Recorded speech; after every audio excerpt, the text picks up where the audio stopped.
killing me softly. I'm worried cause my girl woke up screaming, get off me. Our daughter's almost 2, smile sweeter than toffee. Be free, feel the breeze, I breathe bees, John Coffee. Get up off of your knees, we need walking. When you were talking to me, speak properly. MCs know who I be, so they comp me. +1 is more than enough, no posse. Roll up in the back of the spot, yeah I got tree. Give a fuck if you like me or not, Gilbert Godfrey. Yeah, I'm off these pot leaves and hits of the Lucy. I scripted on loose leaf, then spit in a booth. Preaching to the wind, 2 sheets, a pen and some ideas. The ink it is too cheap, all of this dries clear. I sit and watch you sleep, I feel that the time's near. I honor you, I swear.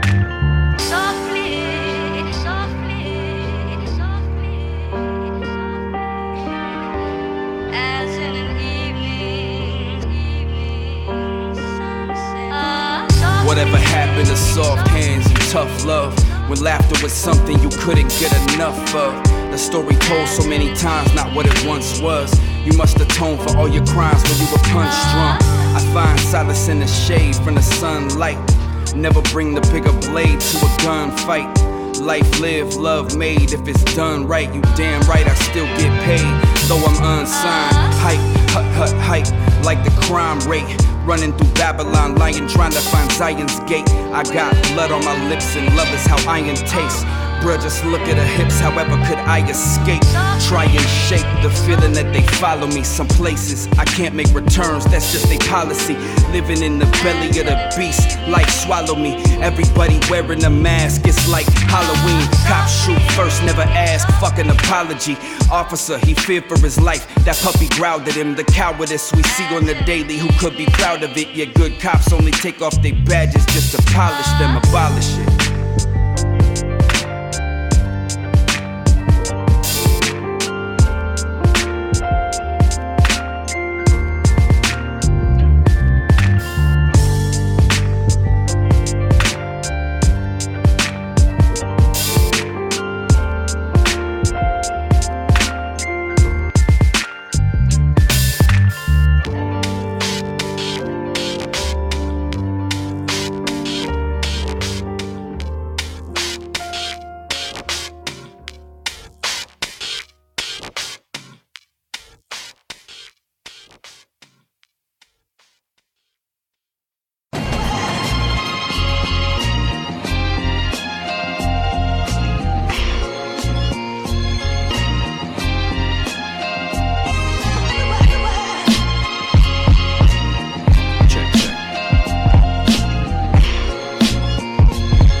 Go a part of me I never knew existed. The artistry go part of me, just listen. The start of something different. I seek to find enlightenment, so I quit my religion. My entitlement is white within the system. All this privilege I'm given, an image of oppression that's systemic. 1 in 3 black men will end up seeing prison, and women making less up in the workplace. But why the hell is it we're working in the first place? Worst case, peep the scenario. I like to run through trees, and I may pull leaves. Ontario, we're very close to finding a solution to the problems that we face, like the garbage and our pollution. Yeah, let's start with unity, that's you and me. And usually we go together well like white tees and jewelry. That's tomfoolery, get on your Huey P and Fred Douglas. Word around the town, the next up is a scarred kid spitting bars, just trying to uplift. Upper left, living life, high up in the dub 6. Why is it we must sit and watch the world crumble? Question everything around me like my man Barney Rumble. Yeah, I walk the path long and try and stay humble. I might slip but never stumble. Yeah, it's Ethos, y'all. Shout out to you.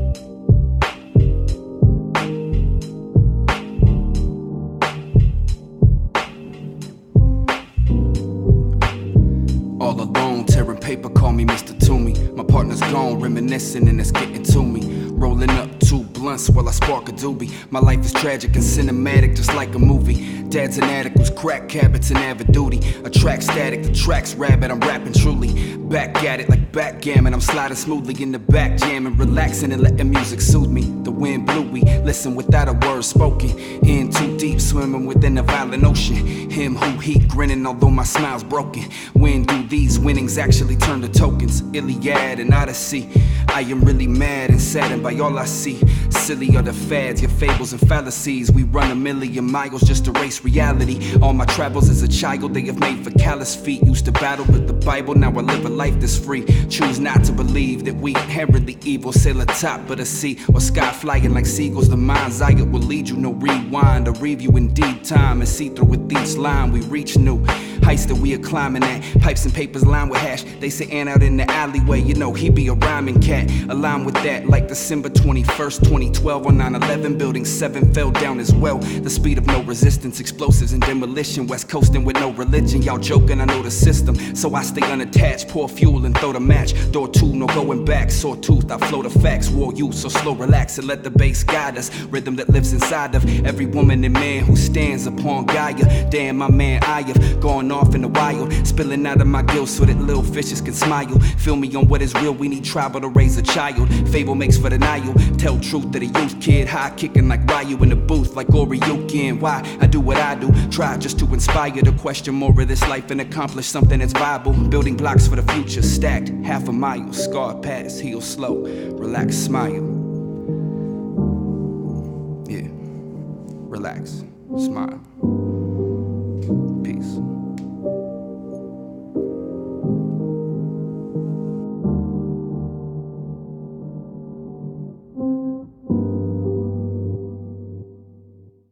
And I set up as a recording studio in the back, had a closet with the mic and stuff. And I would just literally like have a bunch of friends over, we'd smoke a bunch of weed and shit, and I would secretly press record and I would just leave the mic on. And it was, as long as the curtain and stuff was open or the booth was open, you could catch everything in the room. And then I'd go back in and I would try my best to clean it up and I'd catch little samples. I don't know, you ever heard of Corvus Blackbird? No. He's another local artist, hip-hop artist, poet, stuff. He's really weird, like everything about him. He's big, 7-foot tall black dude. He's like 55, but he looks like he's like 30, but graying, and he's like a space alien, and he's super fucking bizarre, and just talks about, like, he knows the exact distance between the Earth and the Sun, and the whole mathematical process of it's crazy. He's super weird. But I would catch all these things that he'd be rambling on about and shit. And then one day we were like, hey man, we should make an album. So we sat down and did a mixtape, and I went back through all those files, and I had all these dope like clippings of him and me and other people talking and us smoking weed and laughing and shit, and I put it in the project, and it sounded fucking phenomenal because it was like, it made it sound like we recorded the whole thing in a studio with like 30 fucking people all involved in the process. And there's like, you know, in the project. Yeah, it gave you a whole bunch of like I had phone calls and people answering their phones and, you know, voicemails and all kinds of shit. Like, was that one of the ones that your girlfriend deleted? Yeah. Oh I had a hunch. Audible Intellect. That was a great project. I think people still have copies of it. I still have some songs off of it, but I haven't like re-released them or anything. But I have them. I lost my friend Brent Cunningham's CD on the move here, and like, dude, I'm torn about it because it's like, I don't know, it's not on the internet. Right. I have no way to communicate with him. Damn, that's not good. Yeah, whatever. Music lost. We'll find it. Imagine all the Ethos. music Tell that us gets about lost. Ethos again, man. Yeah, so Ethos is me, and it's how music moves people. Well, what does it mean again? For all like the those Greeks, hundreds of thousands of people the Greeks used to use it to describe the power that music has over a collective culture of people, or like for instance, the influence that artists have on society. Oh, but what were the other ones also called? So the philosophical concept is ethos, pathos, and logos, and we have Google, so you guys can. And each one is a way to get your point across. Essentially, yeah, it's a form of communicate. It's like and an etho uses art, or yeah. Basically, it's like the philosophical concept is referencing how we communicate with each other and like the effect that has on you spiritually and physically, and how, you know, I make small murmurs with my mouth and you understand it as a language, and therefore you're getting the thoughts that my brain is trying to, you know. So ethos, pathos, and logos is like a breakdown of how that works, and ethos is essentially the artistic or the whatever teacher emotional. told me about that in grade school, man. like thank you. Yeah, I know, right? Because I could have been sitting there not learning anything, and most of the time I was sitting there not learning nothing. Yeah, I used to get in trouble for correcting teachers a lot. I did get in trouble like that. One time I got in trouble. You know that there's like those riddles that they do on paper. They're like, well, this guy has this many balloons, and then he gives this many to this person, and like somehow the math doesn't add up, and there's like one balloon missing. Yeah. And I remember like I showed it to him, and he was like, oh, there's no answer. I'm like, yeah. And then I like broke it down and told him where it was, and he was like, get out of here. Like I would get in trouble for that kind of thing. You know what's a good song is 99 Red Balloons. 99 Red Balloons? Yeah. Gotta look it up. You should. What song is it? It's like an 80s pop rock song. Yeah. It's actually in German, 99 Luftballons, and then they redid it in English. Huh. It's like some 80s pop star. I forget her name. It was like one hit wonder thing. Yeah, that reminded me, I don't know, something about balloons. Yeah. Red balloons. Yeah. So, balloons are bad, by the way. They get in the ocean and sea turtles die and shit. Really? Yeah, we shouldn't do that. We should get biodegradable ones. For sure. And yeah, dude, and that probably is not even that hard to make biodegradable balloons. It's actually not. They're expensive right now because everybody keeps buying the crappy balloons at Walmart, which you also shouldn't support, you know, because they're like capitalists and pay their workers shit wages and stuff. But anyway, we should fund biodegradable balloons and only support them, so then sea turtles quit dying, and you know, we have more turtles. Turtles are way cooler than balloons, in my opinion. So. But eventually, it'll all go away. Hopefully, yeah. All of it. I mean, all of it. Well, the sun is eventually going to explode, therefore burning. That's what I was telling Shane the other day. I'm like, Shane, we've got like 14 trillion years at most. I don't even know why I was making that argument. Right. It was something about like washing the dishes, and I was like, the sun's going to explode. Dude, who cares about the dishes? Right. What is that scene? I think it's Jennifer Aniston. She's all mad about the breakup, I think it is, and he's like, well, okay, I'll do the dishes. And then she's like, it's not the point. And he's like, what? I don't understand. She's like, I want you to want to do the dishes. And he's like, who wants to do dishes? Crazy. Yeah, I don't like dishes either. But food is good, which requires dishes sometimes. Yeah. So when did you start doing hip hop? Oh, it's been coming up on a magical 7 years now, I think. Yeah, I mean, so it all kind of I've listened to hip hop for a long time. First time I ever heard a hip hop song was the California Love radio edit on a CD, and I was like, wow, Tupac is dope. And then I started researching it, realized his like power as an artist, again, back to the whole concept of ethos and stuff. What he did. Yeah, he's an amazing person. And then, of course, that was like Slim Shady LP era. So somebody's like, dude, you're white and you listen to hip hop. You have to listen to Eminem. Here you go. And I was like, yeah. Who is also dope. And he's also dope, right? And so, I mean, I don't necessarily agree with a lot of his content. I'm a pretty positive person. So, you know, talking about chainsaws and stuff. But at the same time, I was learning about hip hop as a culture and a lyrical ability, and there's 5 elements to it. So there's a whole bunch of other stuff. I started watching movies and getting really involved in it. It kind of like saved my life. I've pretty much my whole life lived with, you know, anxiety and depression, and I've been through a bunch of traumatic stuff, and so music's always helped me with that. And then hip hop was like a more it was a more youthful on. Yeah, it was more youthful and more like my generation, so I felt more belong. I felt like you felt part of it. Yeah, exactly. And I've always been welcomed openly by people that are in the culture and stuff. Like hip hop's a family. So. Well, what do you think? Like that song I just played, man. That sounds like it's that song's awesome. Old or whatever. No, I mean I think folk music. I think there's too much silence among people, and I think that a lot of people really actually do appreciate. I love folk music. Art. Yeah, that's what I'm saying. Like I think people our generation really do like music like that. They just like are embarrassed to admit it, or they don't tell their friends, or they don't really go out and search out, so they don't know. I'm walking around at work like singing like, you know. Right. I mean, I listen, you know, like I still listen to Coal Miner's Daughter like once a month, and people are like, "Dude, are you serious?" I'm like, "Yeah, of course." Like, what the fuck? I'm like, yeah. I like music, all music. Yeah. Like I don't even I listen to noise stuff and grindcore. 1400s. I've got like an epic, like, you know, eagle screech and stuff. Like I can sing you some death metal, but I don't necessarily spend all my time listening to death metal. But I appreciate some of the bands and, you know, what they represent and etc. Do you know, actually, I don't know if you've ever heard of them, but Mayhem came to Seattle recently, or nearby. And Mayhem is like an epic death metal band from in Europe, and they like, their lead singer killed himself, and they like did all these crazy things with his bone fragments, and like used the photo of the suicide as their album cover, and they're like legendary death metal black. Yeah, they're like super hardcore. And I was like on some website and saw they were like coming locally, and I was like, Jesus Christ. So that's what I mean is like there's still, I don't think any music has ever necessarily died or fallen off in popularity. I don't think so. They change and things evolve. But I mean, if you look really deep into it, like there's a whole culture of people who they're making nothing but like analog sound by like hacking into Game Boys and shit, you know. And I don't listen to it, but it's out there and it's pretty cool. Like and like nerdcore rap and stuff like that. Like, and it's, I mean, Vanilla Ice started that, and it's still it's still changing and being popular in a certain subculture. So I don't know. Some music has like, I think things just change. Yeah. Change is the only I have a bar. Like, maybe I have a bar that says that. It just kind of like it's gone, but it turned into something else at the same time. Right.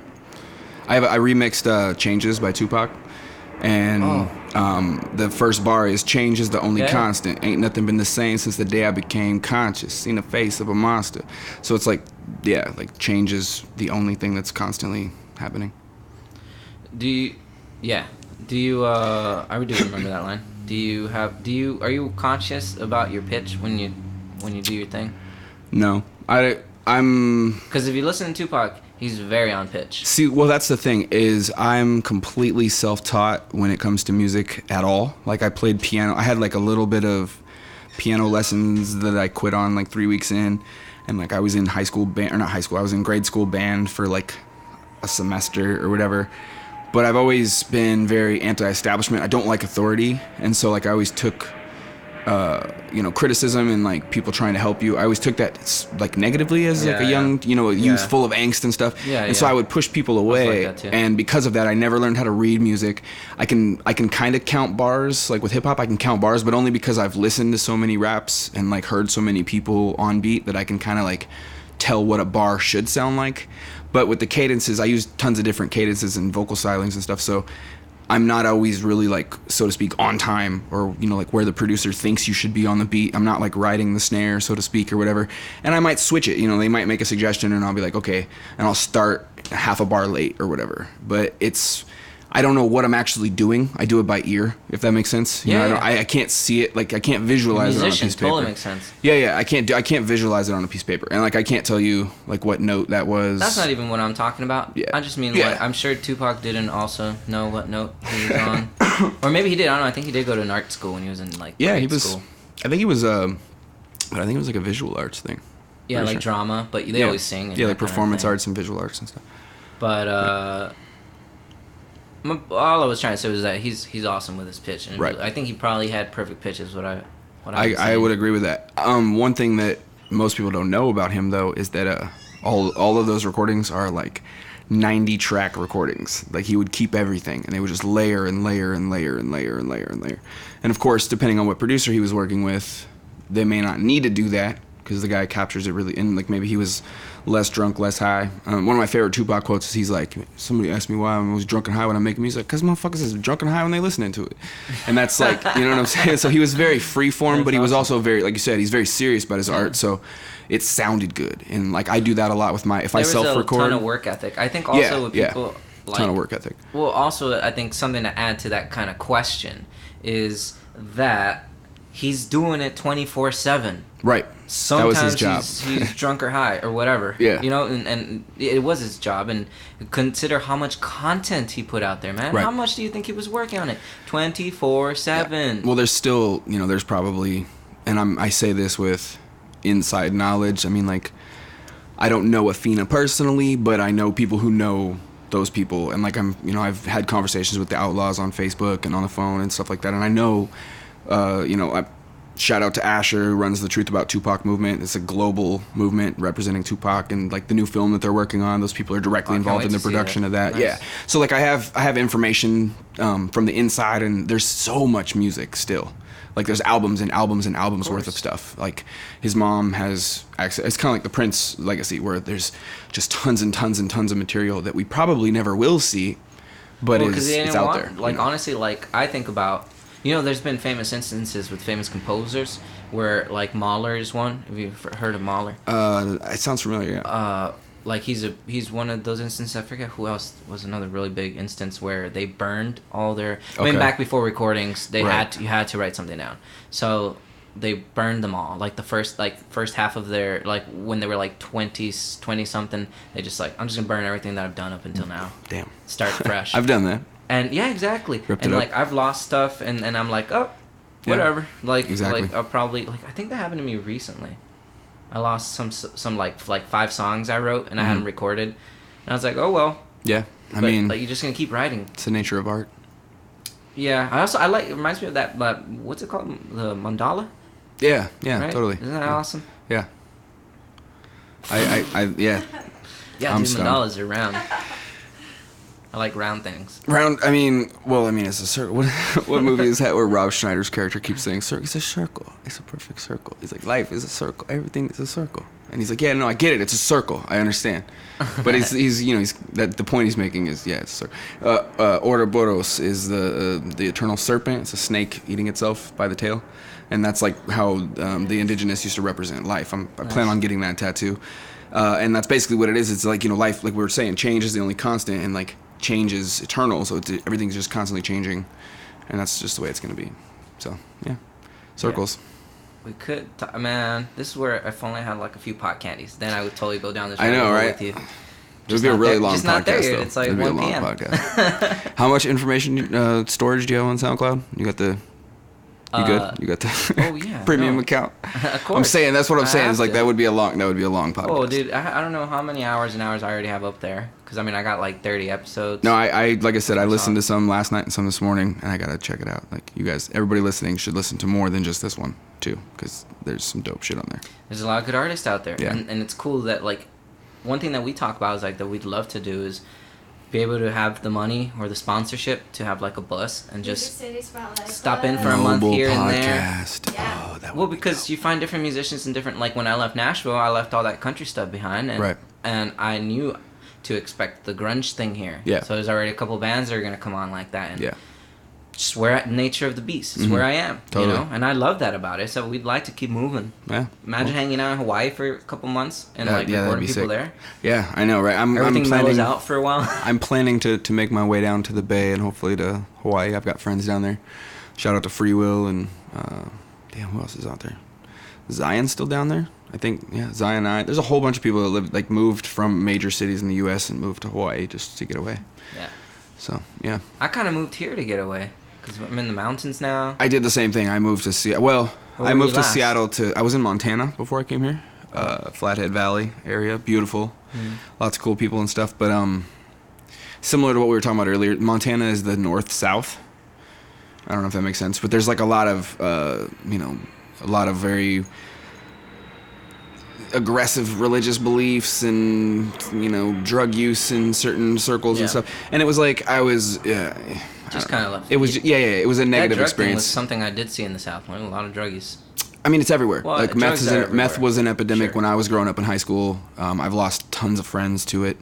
Both, I mean, honestly, the whole reason, and I've said this before, there's more information about this in my career, but the whole reason I started rapping is a really close friend of mine who we both happened to listen to hip hop collectively, and we used to always argue because he'd listen to like Lil Wayne and Rick Ross and shit, and I would be like listening to Mos Def and Pharoah Monch, and I'd be like, hey man, you need to listen to more conscious music, and it was like a joke between us. And then he basically, because of money, capitalism is fucking evil, but he got involved just as like as a business venture, got involved in drugs and was making money doing running drugs or doing whatever it was. I don't know.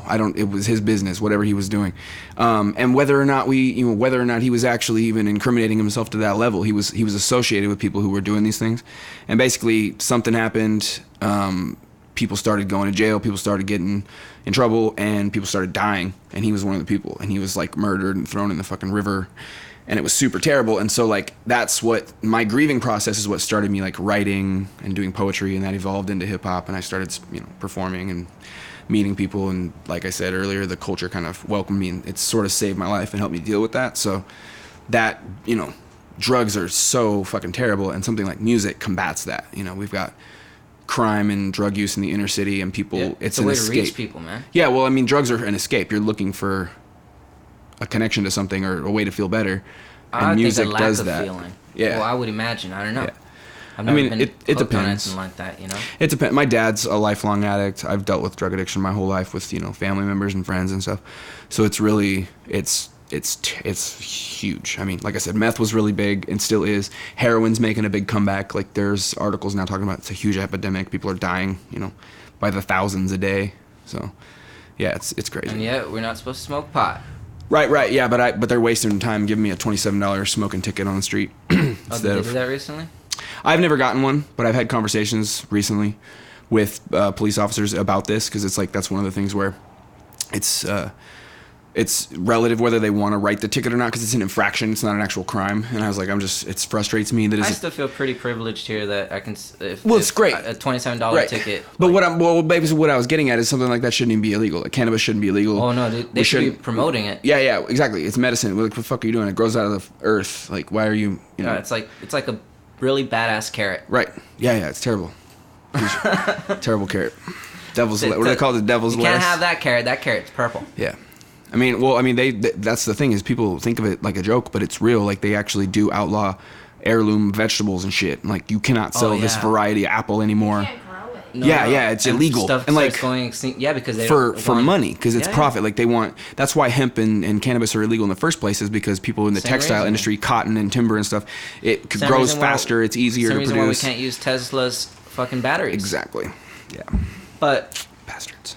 But I don't know. I don't know if my friend Jordan was here, and he would be going off about how like so what, like everyone, like his, well, I don't want to speak for him, but one of his perspectives that I think I could muster up is that why spend your energy worrying about things like that when it's all gonna go to shit anyways. And he's like it's just gotta let things be. He probably doesn't have kids. No, he does. He has a daughter he loves. Well, see, that's my reason. Is my I have, and honestly, before that, it was the same. It was the youth, because like I have hope. What I was gonna say is that I think there are people out there, like the youth specifically, who are trying their best to change things, and like change can be made, at least in small instances. So I agree with who we were talking about earlier. The sun's gonna explode eventually anyway, so it is kind of all hopeless, but. That to me is the point, the experience. But that's his point too. Is that the more importantly, it's to be happy and to be enjoying the whole experience, and always like what you see is reality, and then and then and why not do it that way, because it doesn't matter. What you believe too is true because you believe it.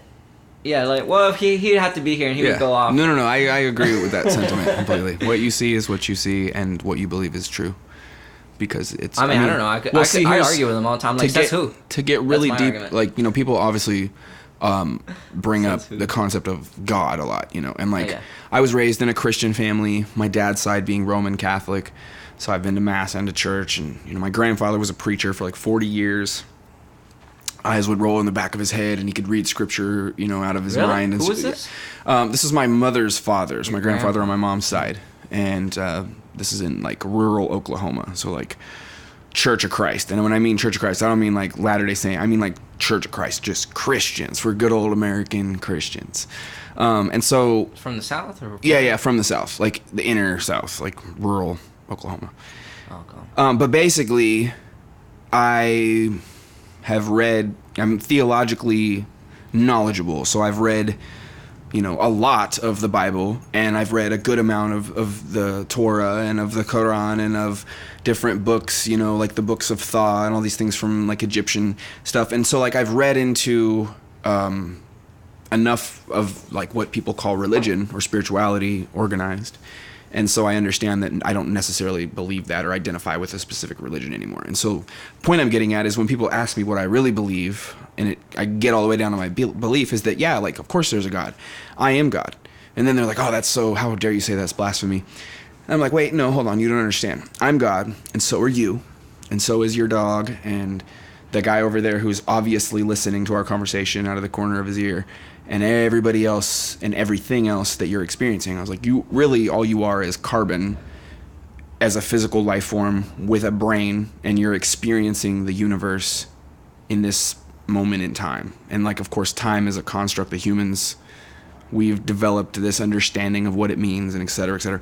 But all you really are is the same exact thing that you are looking at. Like, you're made of the same atoms that the burger you're eating or the soda you're drinking, and hopefully you're not eating burgers and soda, but you're made of everything that you're witnessing, and so you're essentially physically changing, though. Yeah, every 7 years you're cellularly different. So maybe time is just us being conscious of ourselves. Time is decay, essentially. I mean, that's really the only evidence we have that it exists.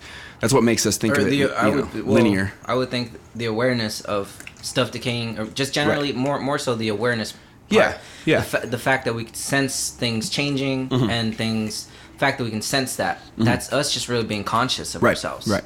Essentially. But, I agree. But I forgot what I was gonna. Good tangent. Circles. Sir. I had a good point. Totally forgot it. Damn. I guess it wasn't that good. No, it was. It was. Oh yeah, I was gonna say like because you were talking about beliefs. I'm like, I don't really believe anything. Like I just don't. Because then you block yourself off to other things. I just kind of go with the flow, It was a very kind of going revolutionary statement. Are you familiar with Jiddu Krishnamurti? Mm-mm. Basically, the dude was like a philosopher. He spoke a lot, and this is recent. This is in like the 90s, and a whole bunch of he would speak at colleges and stuff, and a whole bunch of people started following him and considering him a prophet. And he had to be like, no, wait, hold on, that I'm not a prophet. I'm not sent by God. None of that. And one of my favorite quotes, and I'm paraphrasing. It's on my Facebook. I share it all the time, but. He said to call oneself Christian or Muslim or American or Indian is to separate oneself from the rest of creation. And basically what he's saying is like, if you put yourself in a box or put a label on something like your belief, say I'm a Christian and I believe that Yahweh is the true God, blah, blah, blah. Yeah, okay, maybe you're right, maybe you're wrong. But no matter what, you're separating yourself from even considering the beliefs of another person. Most of my friends are either not religious or they're from a religious background that is completely different than mine. Most of my friends are Muslim. Most of my friends are, I have a lot of friends who are Jewish and stuff. And I wasn't raised around that at all. But it doesn't affect me at all. Like exactly. The religion doesn't. It has nothing to do with me. If I did have some sort of belief, then it would affect me. Right. That's why after all that thinking, I just kind of make that conscious choice to like whenever I start believing something, I'm like, oh, maybe this is the way to do it. I'm like, oh, gotta stop. That sounds like a belief to me. Slap on the wrist. Yeah. Yeah, well, you're exactly what you said. You're cutting yourself off from experience. I don't want to cut myself off from anything. And while I'm here and I'm going through it, I mean, there's going to be suffering. Yeah, there's going to be joy, but... honestly, like, if you want to just eat some mushrooms or do some acid or something, and like feel a little better. You'll understand some stuff about God that you didn't understand before, and then it won't matter anymore. And Wow. But even then, those things, people come out of that with beliefs. Right. That's what I'm saying. My whole thing is just... let it be like and that's why I end up arguing with Jordan. Or like it's funny because it's not even like an argument. Right. I'm the one with no beliefs. So I'm like, why? Says who? I just like talk like that, like really generic. What do you mean? Who made that rule? I just play dumb. Yeah. Sometimes. Well, that's what I mean. That's what I'm. People are always like, what do you mean you're an anarchist? That's what I mean. I've told the police this to their face. Like, you can do whatever you want to do with your life as long as you don't oppress me and mine. If I want to do something with my life and I believe that I have the freedom to do that, and I'm not affecting. I'm not. Well, yeah, totally. Don't talk to cops. And it's super different if you're a tall white guy. Really that's what I'm saying. I have a place of privilege in the society, so I have the ability to, to talk to them and stuff, and I understand all that. But what I'm saying is, like, I've pointed it out to even my enemies that, you can do whatever you want, you can believe whatever you want. You want to be racist, but don't hurt anybody or try to oppress anyone or tell anybody what they can and cannot do or etc. Because once you do that, then now you're a fascist, and I'm completely against that. And then I'll fight you now. Like, we'll fight. But other than that, do what you want to do. And I think I deserve that same respect. Because, like, here's the thing. Let's say there is a God, or let's say that there isn't a God. You and I are still experiencing life the same way. You were born a naked little baby. What the hell? Why? Where gives you power over me? Because you grew up and got a position of power and you're a government official now or something? No, I didn't vote for you. I don't support that. So you don't have any power over me. I believe that I am God of my own universe and control my own person. As long as I'm not hurting you, you don't have any right to never try to control anybody. Exactly. And anyway, that's anarchism. You're an anarchist. There's this really badass fucking, what's it called? A little sticker. No, it wasn't a sticker. It was spray painted on. That Woody Guthrie had on his guitar, and it said, "This machine kills fascists." It's one of my favorites. Yeah. But wow, what I was gonna say, man, too many thoughts right now. Yeah. Well, there's a lot to talk about. This is election day after all. In I've totally the United forgot about States that. of America. Isn't that funny? I forgot about that. That's true. Well, I forgot about it because of this nice conversation. It's the season finale of the American reality show. I remember what I was gonna say. The other day, someone at work, we were talking about government in general, and then we were just talking about different countries, and the only one that I have other sort of like know the people and stuff is Mexico. Right. And I'm sure it varies drastically. I haven't been everywhere. Yeah. But from lots of the general public sense that I got was that a lot of them just already think like the government's basically not there. Yeah. Yeah. That's how they see it because, you know, and where I grew up on the border, like some point, like the cops weren't even there. It was just army and that kind of stuff. And my friend, or the guy, he's like, oh, well, maybe eventually the rest of the world would catch up. Like just hey, not, the government's not even there. Yeah. And that reminds me of another thing. I'm babbling now. My friend Brent, remember I was telling you about? Mm-hmm. He always liked saying that there was no taxes before the white man came. It's absolutely true. Imagine that. Absolutely no borders and just like people are free. And you know, the natives and the Mexicans, they almost have the same DNA. Well, they are. I mean, Mexicans are native. You know, that they're indigenous to that part of this continent. But they're like, you know, similar, very similar genes. Yeah. Well, it's funny that you bring up what is essentially a native proverb. I have a lot of friends who are native. I'm very active in, you know, the protests that are going on right now and have been going on with like the Idle No More movement. I've done shows and stuff. Some of my stuff on SoundCloud is tracks off of an upcoming mixtape. Hopefully we can get it out soon. That's basically going to be, we're going to self-produce it and distribute it to the res and just give it away for free to anybody who lives on the res. And that's any res anywhere in the U.S. I just want like native youth to be able to get their hands on it, and it's like the whole project is centered around. Do it on a flash drive. Yeah, well, exactly, and the concept is like, and like having it online for free and stuff too. But the concept of it is that it's a native liberation album. It's not like we're not pandering to anybody. We're not, you know, it's very inflammatory rap. Flash drives, they have a tool now. Right, exactly. Yeah, maybe we can get it like mounted on a knife or something cool. spear drives. Like something.